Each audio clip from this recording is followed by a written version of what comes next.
వెంకటేశ్వర స్వామి లడ్డూలో కేవలం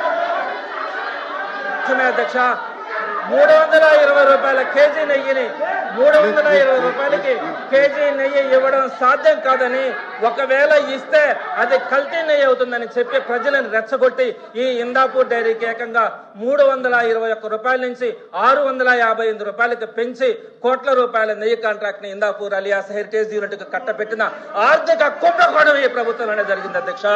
అదేవిధంగా అధ్యక్ష నేను అన్ని కూడా చూపిస్తాను అధ్యక్ష. టీటీడీ అప్రూవల్ ఆర్డర్ అధ్యక్ష.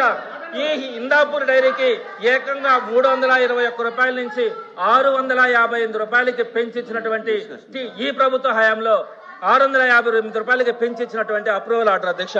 అదేవిధంగా ఇందాపూర్ డైరీ గురించి నేను చెప్పాను అధ్యక్ష. ఇది హెరిటేజ్ యూనిట్ అని చెప్పాను. అదేవిధంగా ఇది ఒక కుంభకోణం అని చెప్పాను. దానికి సంబంధించినటువంటి ఆధారాలు కూడా చెప్తాను అధ్యక్ష. ఎప్పుడైతే 658 రూపాయలకి ఇందాపూర్కి ఇవ్వడం కానీ దాన్ని వైఎస్ఆర్సీపీ ప్రజల్లోకి తీసుకెళ్లిన తర్వాత ఈ హెరిటేజ్ సంబంధించి ఆ రోజు దాకా ఫిబ్రవరి 10వ తేదీ దాకా ఈ ఇందాపూర్ డైరీ మా మ్యానుఫ్యాక్చరింగ్ యూనిట్ అని వాళ్ళ వెబ్సైట్ లో పెట్టుకుని ఉంది అధ్యక్ష. ఎప్పుడైతే మేము బహిర్గతంగా వచ్చి ఇదంతా ఆర్థిక కుంభకోణం అని చెప్పినామో వెంటనే హెరిటేజ్ యూనిట్ లో 15వ తారీఖున ఫిబ్రవరి 15వ తారీఖున ఆ ఇందాపూర్ డైరీని కో మ్యానుఫ్యాక్చరింగ్ యూనిట్ గా మార్చింది అధ్యక్ష. ఎందుకు మార్పు చేయాల్సి వచ్చింది అధ్యక్ష? ఈ విషయాలన్నీ బయటపడడం వల్ల ఈ వాళ్ళ సొంత వెబ్సైట్ లో అంటే ఈ హెరిటేజ్ అనేది చంద్రబాబు నాయుడు గారి కుటుంబ సభ్యులు డైరెక్టర్లుగా ఉన్నటువంటి ఈ హెరిటేజ్ డైరీలో ఈ మార్పు జరిగింది అధ్యక్ష. ఇంతటితో ఆగలేదు అధ్యక్ష. ఈ హెరిటేజ్ యూనిటే అదే రోజు ఒక్కరోజు ముందు ఫిబ్రవరి 14వ తేదీన వాళ్ళ నేషనల్ హెడ్ అదేవిధంగా వైస్ ప్రెసిడెంట్ ని రిజైన్ చేయించింది అధ్యక్ష. దానికి సంబంధించి కూడా హెరిటేజ్ కి సంబంధించినటువంటి వెబ్సైట్ లో ఆ రిజిగ్నేషన్ యాక్సెప్ట్ చేస్తున్నట్టుగా కూడా వాళ్ళ వెబ్సైట్ లో పెట్టారు అధ్యక్ష.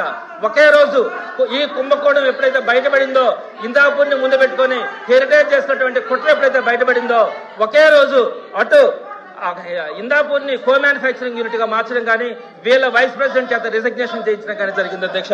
అదే కాకుండా అధ్యక్ష ఈ హెరిటేజ్ సభలో తమరు అనుమతించినటువంటి చర్చ ఏంటి? వాళ్ళు చెప్తున్నటువంటి చర్చ ఏంటి సార్? మనము గతంలో 2019 నుంచి 24 మధ్యలో లడ్డూ ప్రసాదంలో కల్తీ జరిగిన దాని గురించి మనం మాట్లాడుతూ ఉన్నాం. సభ్యులకు ఏదైనా అనుమానాలు ఉంటే let them come in any form.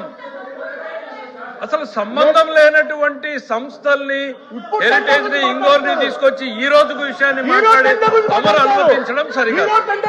Laddu మీద కల్తీ మీద ఎంతసేపు అన్నా మాట్లాడమనండి. ఇదేం సార్ అసలు సంబంధం లేని అంశం మీద తమరు అసలే ఆయన వైఎస్ఆర్సీపీ సభ్యుడు కాదు, టైమింగ్ అతనికి ఎలిజిబిలిటీ లేదు, అతను మాట్లాడడం తమరు అనుమతించడం మీ ఇష్టం సార్. వైసీపీ టైంలోనే అతను అడ్జస్ట్ చేసుకుంటాడు సార్. ఎట్లా చైర్మన్ ఎట్లా సార్?